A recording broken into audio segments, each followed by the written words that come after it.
Okay, so American Ultra, Jesse Eisenberg, Kristen Stewart. If you've seen the trailers, you will know pretty much all of the movie, because it's another case of the trailers take the excerpts from the whole of the film, including very, very near the end of the film, which always infuriates me. So the story is he's a complete stoner working in a convenience store at night. She is his long-suffering girlfriend. You can't quite understand what it is that she sees in him, but they do appear to have a workable relationship.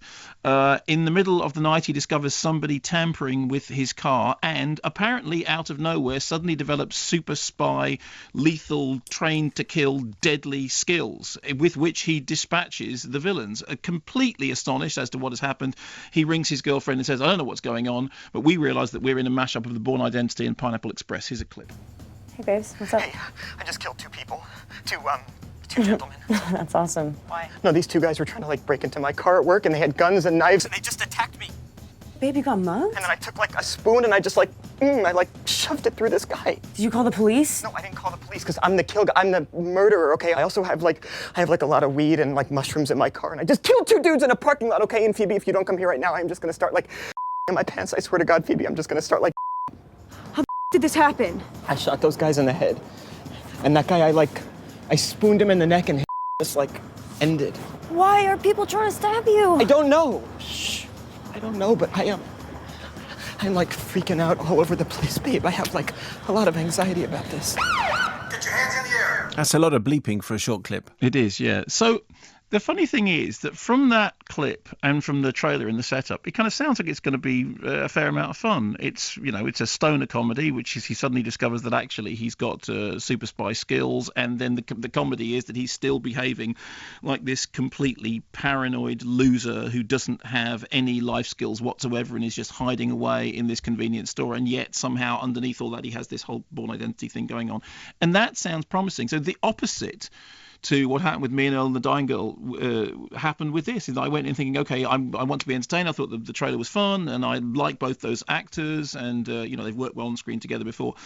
And actually, very quickly, the whole thing runs out of steam. And it's a shame, because the script is by Max Landis, and at times you get the sense that it's channeling some of the anarchic energy of Into the Night, which John Landis directed, didn't write, but which he directed, and which I've always loved. I think it's one of John Landis's best films. And I like Max Landis's previous screen work. I like Chronicle. I like his writing. When this opened in America and didn't do very well, he took to Twitter, and there was a sort of long discussion in which he was basically complaining that the problem with the film was that there was no space in the American market anymore for original material. By that, incidentally, he didn't mean I've written a really original script. What he meant was original as opposed to franchise, as opposed to series, as opposed to something which is a product which people already are aware of through books or through comic strips. And the shame of it is that I wish that American Ultra was a better movie, because I wish that it was possible to have that discussion about something. The honest truth of it is, the reason American Ultra hasn't done as well as it should do is that it's not as good as it ought to be.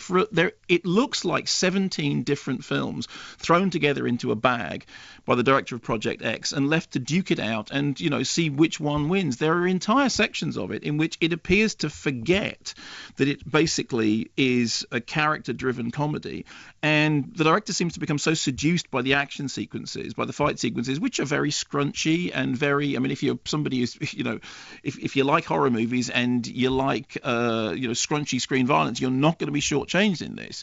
But what you do get shortchanged in is that during those sequences, it seems to forget all the other things that actually made the story interesting, which is the central relationship between the two characters. There is a whole section in it, about 15-17 minutes long, in which it seems to forget that it is anything other than an action movie.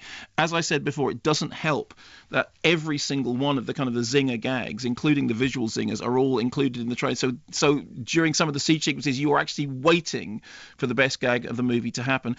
And it is long and baggy. It definitely needs to be taken down. It looks like it's a couple of edits away from being fully reeled in. So the problems with it are not that it's it's not that there is no market anymore in America for original screenplays. In fact, time and time again, you see movies that are original that do succeed. The problem is that it actually isn't as good as it ought to be. Even at 96 minutes, it feels baggy. It's, Roger Corman famously said, no, very few movies wouldn't benefit from losing a third of their running time, and this is a very good example of one that wouldn't. And if you went through it with a strimmer, it would certainly improve things.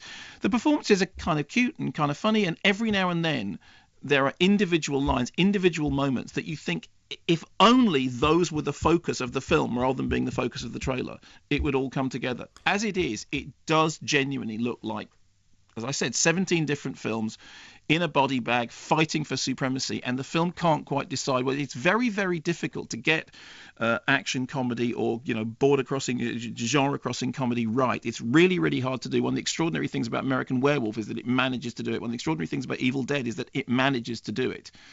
This doesn't. This just has long sections when you think it's just an action movie.